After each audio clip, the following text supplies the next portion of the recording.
स्वागत आहे तुमचं मोरेताईंच्या रेसिपी चॅनल मध्ये।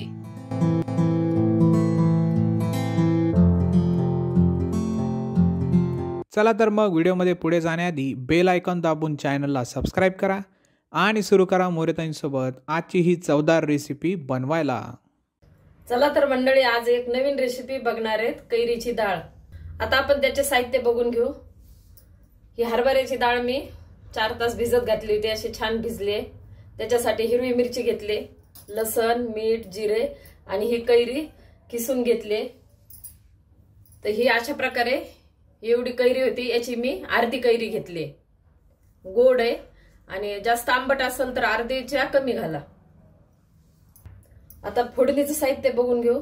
मोहरी घेतले, थोडंसं हिंग घेतलंय आणि ह्या 5 मिरच्या घेतल्यात वाळलेल्या आणि कोथिंबीर घेतली।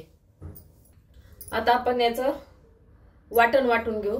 हे जिरे टाकले आणि ही लसण आणि हिरवी मिरची, लसण थोडा जास्त टाकायचा, छान चव येते। आणि 1 चमचा मीठ टाकायले। आता हे मी आधी थोडंसं बारीक करून घेते। हे असं वाटण करून घेतले मी लसण मिरचीचं। आता आपल्याला याच्यामध्येच डाळ टाकायची आहे।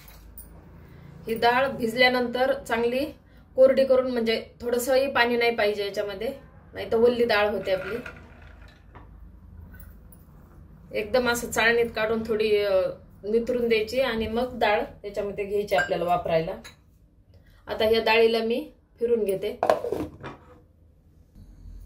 हे असं आपण डाळ बारीक करून घेतली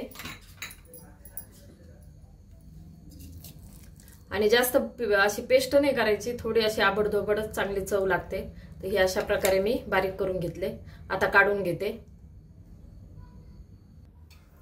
आता हे वाटण आपण डाळीचं याच्यामध्ये काढलंय। तर आता आपण कैरी ही खिसलेली टाकून घेऊ आणि याला मिक्स करू। गोड कैरी ना, त्याच्यामुळे मी थोडी जास्त टाकली। तुमची आंबट कैरी असेल तर याच्यापेक्षाही कमी करा।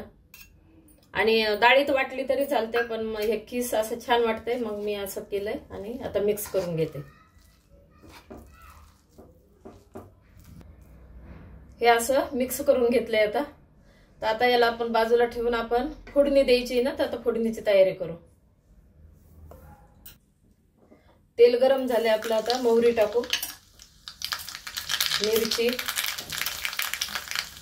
थोडंसं 1 चुटकी हिंग टाकलं।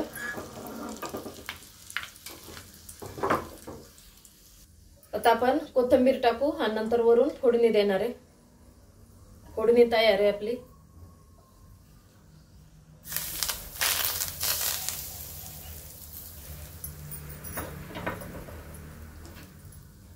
तर थोडंसं याला मिक्स करून घेऊ फोडणीला। खूप छान लागते अशी कैरीची डाळ, तोंडी लावायला वरण भाताबरोबर किंवा भाकरी बरोबर। म्हणजे लसण जिरे जर चांगले जास्त असले ना, तर भाकरी बरोबर पोळी बरोबर पण खायला चांगली लागते, ठेच्यासारखी। आणि तोंडी लावायला तर भारीच आहे, कारण आता सध्या कैरीचं सीझन आहे। तर एकदा नक्की ट्राय करा आणि कैरीची डाळ कशी झाली ते मला कमेंटमध्ये सांगा। अशा प्रकारे कैरीची डाळ तयार आहे। एकदा नक्की ट्राय करा आणि कमेंटमध्ये कळवा। तुम्हाला हा व्हिडिओ आवडला असेल तर लाईक करा आणि अशाच प्रकारच्या चवदार आणि चमचमीत रेसिपीसाठी सबस्क्राइब करा आणि कमेंटमध्ये कळवा तुम्हाला कोणत्या रेसिपीज बघायला आवडतील। पुन्हा भेटूया एका नवीन रेसिपीसह एका नवीन व्हिडिओमध्ये। धन्यवाद।